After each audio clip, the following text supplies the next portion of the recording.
Social media regulate तो होना चाहिए, लेकिन उस तरह होना चाहिए जिस तरह अमेरिका में या यूरोप में किया जा रहा है, उस तरह नहीं होना चाहिए जिस तरह चाइना में किया जा रहा है। यानी मुराद ये है कि अगर आप अपने सियासी मुखालफों को हक बात कहने को कोई मुतालबा करने वालों को भी पकड़ेंगे तो ये एक तरह से गलत रेगुलेशन हो, रेगुलेट करने का तरीका होगा। हाँ, अगर आप सही तरीके से करें, अनबायस्ड होके करें, पॉलिटिकली अनबायस्ड होके, ये नहीं कि सिर्फ पीटीआई को बैन कर, पीटीआई के लोग जो है वो तो ना कर सके और नून के लोग करते रहे, ये गलत होगा। तो मेरा ख्याल है कि जो यूरोप जो है काफी वहां आजादियां हैं, तो उन आजादियों को मद्देनजर रखकर जो रेगुलेशंस बनाए गए हैं हम उनको फॉलो कर सकते हैं।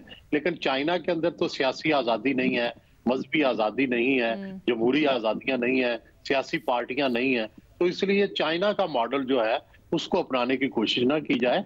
आप यूरोपियन मॉडल, हम हमेशा से यूरोप को जो है फॉलो करते रहे हैं, तो यूरोप का मॉडल ले लें। अगर जो सोशल मीडिया पे उन्होंने जिस तरह से रेगुलेट किया है वैसे कर ले तो किसी में शहजाद इकबाल साहब, क्या पाकिस्तान में यूरोपियन मॉडल रेगुलेशन के लिए इस्तेमाल करना मुमकिन है जमीनी हकायक को मद्देनजर रखते हुए? मैं सुहेल साहब की इस बात से बिल्कुल इत्तेफाक करता हूँ। ये तो मिसाल ही नहीं है ना कोई देने वाली कि चाइना और यूरोप में जिस तरीके से किया हुआ है, जमीन आसमान का फर्क है। यूरोप में ऑब्वियसली फ्रीडम ऑफ स्पीच ज्यादा है, चाइना में सियासी इख्तलाफ करने की आपके पास गुंजाइश नहीं है। बल्कि बहुत सारे ये जो ऐप्स हम इस्तेमाल करते हैं वो तो चाइना में इस्तेमाल ही नहीं होते हैं, वो अपने ऐप्स इस्तेमाल करते हैं क्योंकि उनको पता है ये सारे ऐप्स जो हम इस्तेमाल करते हैं ये इनक्रिप्टेड हैं और वो उसको अवॉइड करना चाहते हैं। शायद वो चाहते हो कि जो भी पब्लिक बात कर रही है उनकी आवाम वो उन तक रसाई उनके पास हो, इसलिए वो तो ये सारे जो आप ऐप्स इस्तेमाल करते हैं वेस्टर्न वर्ल्ड के वो तो काफी सारे वहाँ पे तो बैन है, वो तो इस्तेमाल ही नहीं करते इसको। तो मेरे ख्याल से ये तो कोई कंपैरिजन नहीं है।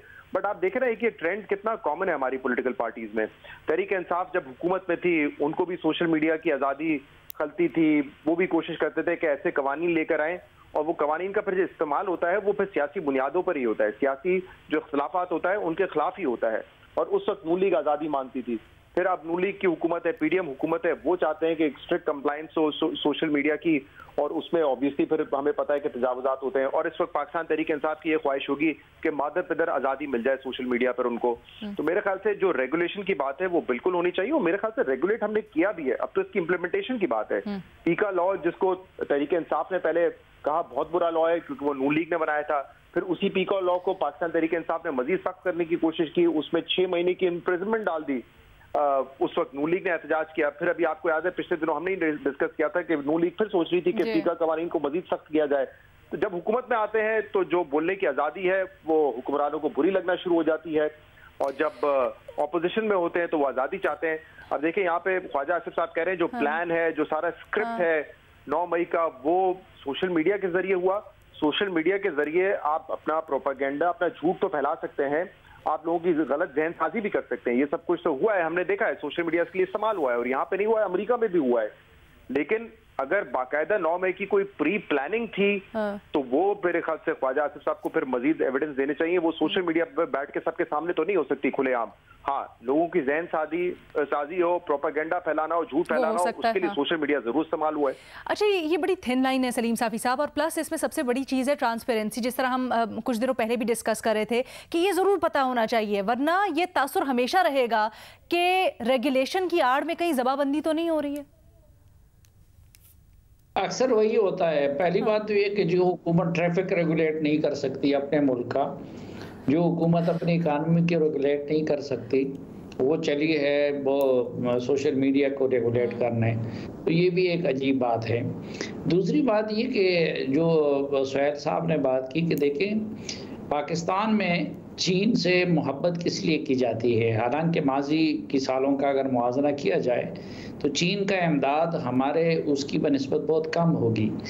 वो इसलिए कि चीन दोस्ती करता है लेकिन हमारे अंदरूनी मामलात में मुदाखलत नहीं करता, और अमेरिका इसके मुकाबले में शायद बहुत कुछ कर रहा होता लेकिन उससे नफरत इसलिए कि वो हमारे अंदरूनी मामलात में मुदाखलत करता और अपने वैल्यूज़ को हमारे ऊपर मुसल्लत करने की कोशिश करता रहा। तो चीन हमारा बहुत अच्छा दोस्त है, सऊदी अरब हमारा बहुत अच्छा दोस्त है, लेकिन हम दोनों के मुआशरती साख्त में और हमारे पॉलिटिकल सिस्टम में और हमारी हिस्ट्री में भी ज़मीन व आसमान का फ़र्क है। इसलिए अगर आप चीनी मॉडल को या सऊदी मॉडल को पाकिस्तान में मुसल्लत करने की कोशिश करेंगे तो ये पाकिस्तान के लोग कबूल नहीं करेंगे। जिस तरह पाकिस्तानी मॉडल को आप एक दिन के लिए भी चीन में नाफिज नहीं कर सकते। तो दोस्त होने का ये मतलब नहीं है कि आप उनको फॉलो करें। हमारे यहाँ एक तो फेडरेशन है, ये जिन ममालिक की बात की जा रही है उधर फेडरेशंस नहीं है, उधर सेंट्रलाइज निज़ाम है। फिर हमारे यहाँ मुख्तलिफ कौमियतें हैं, उन ममालिक के यहाँ ऐसा नहीं है। अगर सऊदी अरब है तो उधर सिर्फ अरब है। चीन में वाज़ेह अक्सरियत एक कौम की है, एक पार्टी की हुकूमत है, ये इस तरह का नहीं है। हाँ, हम इस मामले में हमें तकलीद करनी चाहिए, जिस तरह सुहैल साहब ने बताया, बरतानिया का या बाकी ममालिक का, कि वहाँ पे मसलन आप मजहबी बुनियादों पे एक दूसरे की तौहीन नहीं कर सकते, और ये लॉज तो इधर भी मौजूद है। इसी तरह आप लिसानी बुनियादों पे तज़हीक नहीं कर सकते। इसी तरह आप रियासत से मुतालिक वो काम नहीं इजाज़त दी जा सकती जिससे फसाद फिल अर्ज़ का आपके पास अंदेशा हो।